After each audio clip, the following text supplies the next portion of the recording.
السلام على رسول الله أما بعد فأعوذ بالله من الشيطان الرجيم بسم الله الرحمن الرحيم يا أيها الإنسان إنك كادح إلى ربك كدحا فملاقيه صدق الله العظيم দিনাজপুরের জেলার প্রাণকেন্দ্রে আন-নজম Islamic academy কর্তৃক আয়োজিত আজকের এই মহৎ অনুষ্ঠান পানি চক্র।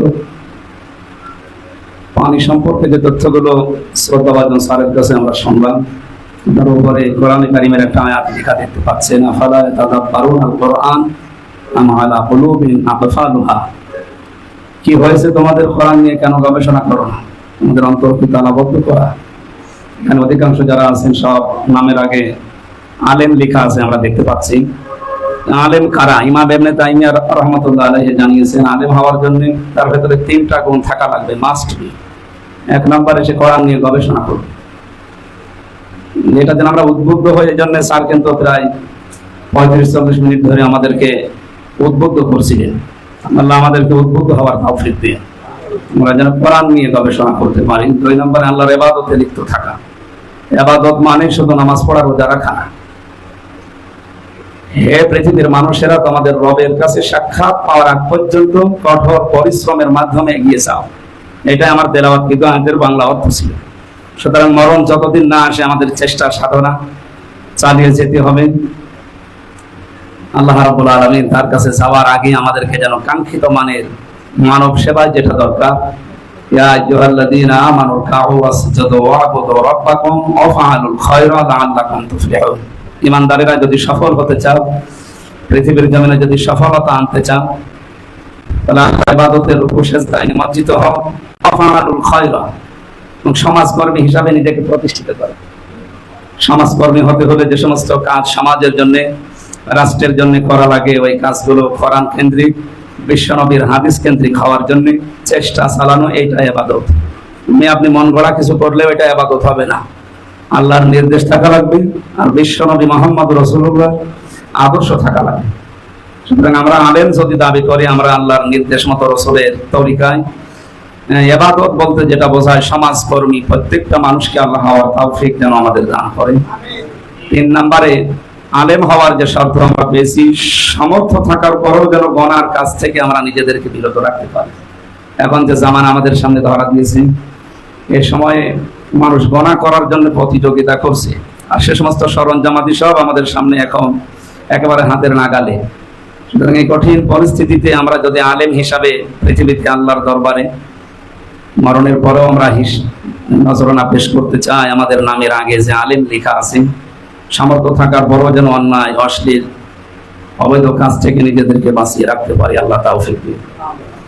মাহফিলের সম্মানিত সভাপতি, আজকে বন্ধুবর মাওলানা মাহফুজুর রহমান এই প্রতিষ্ঠানের সম্মানিত পরিচালক, এতক্ষণ পর্যন্ত যার কথা আমরা শুনছিলাম, কোরআনে কারিমের একটা গুরুত্বপূর্ণ আয়াত নিয়ে, কুল আরাআইতুম মিন আসবাহা মাউকুম গাওরান ফামা ইয়াতিকুম বিমাইন মাঈন, এই আয়াত নিয়ে যে কথাগুলো আমরা শুনেছি, আল্লাহ আমাদেরকে প্রফেসর ডক্টর শোয়েবুর রহমানের স্যার তার কথাগুলো আমল করার তৌফিক দিন।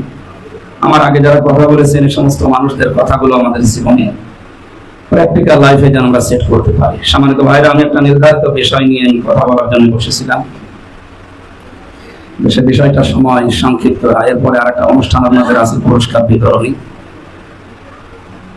পানি নিয়ে যে কথাগুলো বলছিলেন একেবারে শুরু থেকে শেষ পর্যন্ত বইয়ের ভেতরে সব লেখা আছে। আল্লাহর সৃষ্টির ভেতরে মানুষ তৈরি করার জন্য এতদিন পর্যন্ত কোরআনে কারীম এবং হাদিস থেকে, মাটি থেকে মানুষ তৈরি, এই কথাটা বেশি প্রচারিত ছিল, আর আমরা এটা জানতাম। আজকে নতুন একটা তথ্য পেলাম। হ্যাঁ, মাটির ভেতরে যে 10টা উপাদান আছে, এর ভেতরে পানির অস্তিত্ব আছে। এক একটা সৃষ্টির ভেতরে যতগুলো পরিমাণ দিয়েছেন পানির, এটা আমরা ওইভাবে করে দেখি না, সামনে দেখবো ইনশাআল্লাহ। সম্মানিত আলেম এবং উলামায়ে কেরাম, কোরআনে কারীম থেকে আলেমদের 7টা দায়িত্ব আমরা এনেছিলাম সূরা রদের 19 থেকে 24 নম্বর আয়াত পর্যন্ত। মনে করছিলাম এই বিষয়গুলো আজকে তুলে ধরবো। আফামা ইয়াকুমিনু, কোরআনে কারীমে আল্লাহ তাআলা প্রশ্নবোধক চিহ্ন দিয়েছেন আমাদের সামনে, ইন্টারোগেটিভ সেন্টেন্স।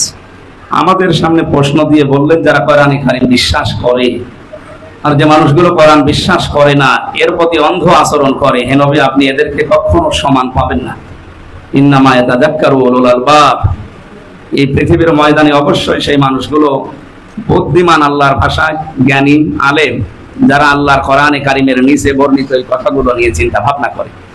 এখানে প্রায় 7টা বিষয় আছে। আমরা যেহেতু আলেম, আমাদের এই বিষয়গুলো দুনিয়াতে প্র্যাকটিক্যাল লাইফে মাস্ট বি থাকা দরকার, নয়তো আলেম নাম নিয়ে বেকার ঘুরে বেড়ানো হবে। 1 নম্বরে আল্লাহর সাথে যে ওয়াদাগুলো ছিল, আল্লাযীনা ইউফুনা বিআহদিল্লাহি ওয়া লা ইয়ানকুদুনাল মিসাক, আল্লাহর সাথে যে অঙ্গীকার ওয়াদাগুলো আমরা করেছিলাম ওগুলো যেন আমরা বাস্তবে এসে আল্লাহকে দেখাতে পারি। সূরা ইনশিকাকের 19 নম্বর আয়াতে আল্লাহ জানিয়েছেন, লা তারকাবুন্না তাবাকান আন তাবাক, যেখানে আছো এখানে থাকলে হবে না, তোমাদেরকে ধাপে ধাপে উপরে ওঠা লাগবে। সারা জীবন যদি আপনি শুধু সেই হামসা হয়েই থাকেন, এভাবে তো হবে না।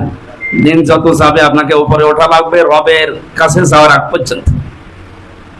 যেন আমাদের এখান থেকে আজকে শিক্ষা নেওয়া দরকার। আমরা যে জায়গায় আছি, আমরা এই জায়গায় থাকতে চাই না। যত দিন যাবে আমরা যেন উপরে উঠতে পারি।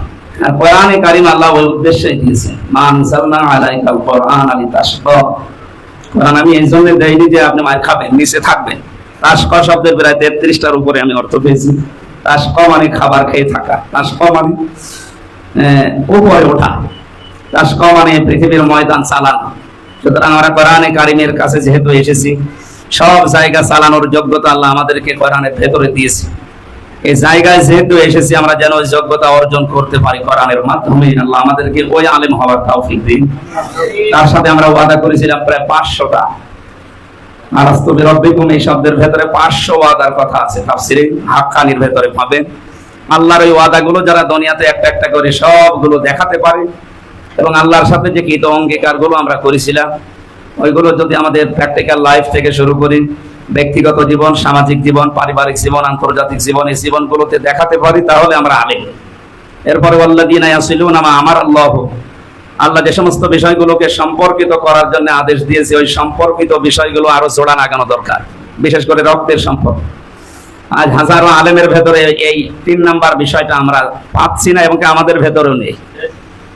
মানুষের সাথে যে সম্পর্ক, বিশেষ করে রক্তের, এই সম্পর্কগুলো ঠিক রাখার জন্য যে লেখাপড়া দরকার, সেই জায়গাতে আমাদের সন্তানাদিগুলোকে আমরা দিতে চাচ্ছি না। এজন্য পরবর্তী প্রজন্ম ওই আল্লাহর নির্ধারিত যে সম্পর্ক ঠিক রাখার জন্য আদেশ ছিল, এটা আমরা বাস্তবে দেখাতে পারছি না। দিন যত যাচ্ছে আমরা এগুলো থেকে আরো সরে যাচ্ছি। একটা সন্তান বিবাহ করার পর আগ পর্যন্ত তার যে আচরণ থাকে, বিয়ের পরে আচরণ হয়ে যায় আকাশ আর পাতাল। এটার পেছনে যতগুলো কারণ আছে, তার ভেতরে অন্যতম কারণ হচ্ছে শিক্ষা। এখানে সন্তান হওয়ার পরে যে 13টা কাজ করা লাগে একটা বাবা মা, তার ভেতরে 3 নম্বরে কিন্তু তাকে দ্বীনের শিক্ষা দেওয়া। আর এই যে আন-নুজুম শব্দটার ভেতরে আপনি দেখতে পাচ্ছেন যে কোরআনে কারিম থেকে এই শব্দটা নেওয়া। এই জন্য বন্ধুবর মাওলানা মাহফুজুর রহমান যে আয়োজন জানিয়েছে, আপনাদের সামনে উপস্থাপন করেছি। আপনাদের ছোট ছেলে মেয়েদেরকে এখান থেকে অন্তত 3টা বছর শেষ করান। আজ বৃদ্ধাশ্রম তৈরি হচ্ছে বিভিন্ন জেলাতে। বড় হওয়ার পরে এরা বিবাহ শাদী করে আলাদা হয়ে যাচ্ছে, মা বাবাকে সময় দিতে চায় না। এই সমস্ত পেছনে কারণ কিন্তু দ্বীনের শিক্ষা না থাকা। মানে আমাকে এ বিষয়ে বলার জন্য উদ্বুদ্ধ না করলেও আমি নিজেই বলতাম। আমি এই জায়গায় দাঁড়িয়ে আমার সামনে যে কোরআন শরীফ আছে, এটা আমি সামনে নিয়ে আপনাদেরকে কথা দিতে পারি, ছেলে হোক মেয়ে হোক, 3টা বছর এরকম একটা প্রতিষ্ঠানে, শুধু এখানেই না, এরকম প্রতিষ্ঠান কোরআন কেন্দ্রিক যেখানে আছে, এটা যেহেতু একটু আধুনিক, এই জন্য আমি এখানকার কথা বলছি। আপনাদের এলাকায় আমার বাড়ি যে কুষ্টিয়া, আমার 2টা মেয়ে আছে, আমিও মাদ্রাসায় দিয়েছি। যদি এরকম প্রতিষ্ঠান পেতাম ওখানে, তো এরকম জায়গায় দিতাম। যেহেতু এরকম উন্নত এখনো কুষ্টিয়া হয়নি, এরকম আধুনিক ভাবে কুষ্টিয়া এখনো গড়ে ওঠেনি। এই এলাকায় যারা বসবাস করেন তারা এখানে দেন, 3টা বছর এরকম শুরু করে দেন, করে আপনি এরপরে যা বানাবেন, অন্তত বড় হওয়ার পরে আপনার সামনেও মাতাল হয়ে আসবে না। এই যে এই চোখ দিয়ে দেখা, আমি মিথ্যা বলছি না। ক্লাস চলে বিশ্ববিদ্যালয়ে, স্যান্ডেল দিয়ে পিটাচ্ছে স্যারকে। আরো বাংলায় যে কথাগুলো বলা হয় ওগুলো তো আমি বলতে পারলাম না, তাই একটু টাচ দেই। স্যারকে পিটায় আর বলে শালা তোরে মেরেই ফেল। স্যার বলছে বাবা তুই আমার ছেড়ে দিয়ে জীবনে আর ক্লাস নেব। এটা ছাত্র, তাও মাস্টার্সে পড়ে। আমারে সিট দেওয়ার কথা ছিল, একটা ঝামেলা নিয়ে এই ঘটনা হয়েছিল এক জায়গায়, আমি নাম নিলাম না। 2 নম্বরে আমি এই চোখ দিয়ে এটাও দেখেছি, এই যে এখানে বাচ্চারা খেলা করে। এর আগে আমি 2বার এসেছিলাম। এই 6 বছর 7 বছরের ছোট ছোট বাচ্চারা খেলা করছে। এখনো আমার মনে হয় 29টা হরফ অনেকে শেষ করেনি। ওস্তাদ বা শিক্ষক ওযু করছে, ছাত্র পায়ে পানি ঢেলে দিচ্ছে। ছাত্র তো ওইটা, ছাত্র এইটা। ওইটা মাস্টার্স করার পরে জানোয়ার হয়ে গেছে। আর এটা কেবল আলিফ বা তাসা এখনো শেষ করেনি, কোরআনের স্পর্শ লেগেছে, এ মানুষ হচ্ছে। এ যদি ওস্তাদের সাথে এই করে, কিছুদিন পরে যখন পড়বে ওয়াকাদা রাব্বুকা আল্লা তা'বুদু, পরে আচরণ মা বাবার সাথে কি হবে আপনি টের পাচ্ছেন। এজন্য কোনোদিনও আপনার সামনে মাতাল হয়ে আসবে না। আর এই 3 বছর বাদ দিয়ে যদি আপনি শুরু থেকে সারেগামা পাদানিসা দিয়ে শুরু করেন ও বিশ্ববিদ্যালয় শেষ করে দেখবেন মদ দিয়ে কুলি করছে।